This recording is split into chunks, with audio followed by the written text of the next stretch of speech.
Hello ladies, Wesley Janeka here with Extinction Blades, and I just wanted to go over my knife, the Grendel, and explain a few of the features on it and what I wanted to accomplish when I set out to design the knife. I would say first and foremost was ergonomics.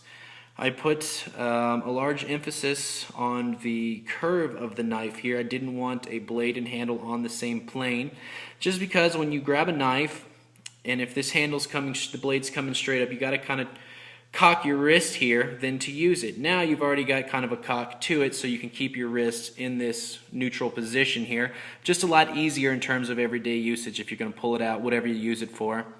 The other thing I did a little different here was this knife is actually designed to be disengaged with your index finger. Slide it in, pull the lock bar over, put some pressure on the back of the blade just to release it. You've got a large choil. You're not going to cut your finger. The reason I designed it this way was because, one, I'm not a fan of turning a knife around using your thumb to disengage it when normally the knife is already in a forward grip. You just got done using it. Why go to the effort to turn a knife around, especially to point a sharp object at yourself, when all you have to do is stick your index finger in there, slide it over, put a little pressure on the back of the blade, get your fingers out of the way, close the knife. And it's just that simple. And another benefit to doing that is I have this large clip here, which is great in terms of fitting into your hand when you're in the forward grip and giving you just something a little beefier to grab onto than just these thin scales here, which I'll get to in a second. That's on purpose.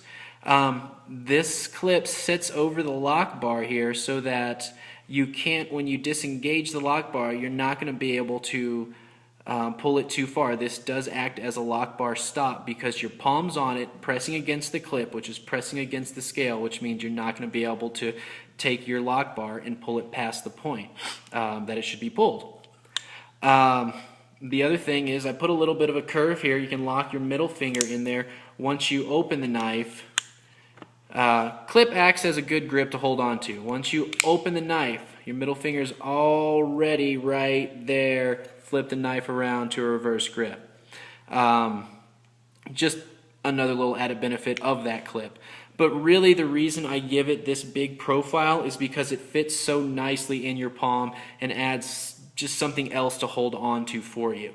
The other thing, I did not want any cheap pre-manufactured parts on this. I wanted a 100% American-made product, which is why we have these custom-made titanium bolts, which are heat-treated, by the way, holding this thing together. They are the only two bolts holding this together. I wanted to keep it as simplistic or as few parts as possible, but I wanted everything to have multiple functions. Like this bolt here also holds this clip in that is actually dadoed into the scale here so that it can't move side to side or front to back. I don't like the little tapped in screws. That's just another little part, period. And it's another thing that it's a lot weaker than just this bolt. You know, those can strip out, they can come loose and fall out.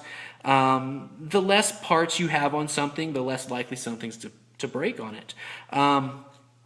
I use a 3/16 inch pin right here to stop the blade from catching on your pants or your finger. If you wear pants that are, say, thinner than jeans, a lot of times they'll have a tendency to kind of like slide in between the knife scales here and can get caught on the point. I wanted to just eliminate that problem altogether. The stop pin here is also a 3/16 inch titanium pin. This one is heat treated. You know, I wanted to make a really fat bolt here so that this knife could take a lot of lateral pressure if you had to pry with it. God forbid you have to pry with a nice knife, but everyone's got a prying story, and if you're going to carry a knife, it should be able to take the abuse that could come its way. Another reason why I went with the thick 1/4 inch blade. Just kind of goes hand in hand with the ability to pry with this if you had to. I'm not saying it's made for that, but the thicker the blade, the more abuse you're going to be able to give it. I think that's pretty much about it. Yeah, any questions, you guys can get a hold of me on my Facebook page, which is Extinction Blades. My website's in progress of getting things put on it right now, which is extinctionblades.com. All my contact info should be there if you guys want to call me, ask any questions, anything like that, any input, by all means, let me know. Thank you. Thanks for watching.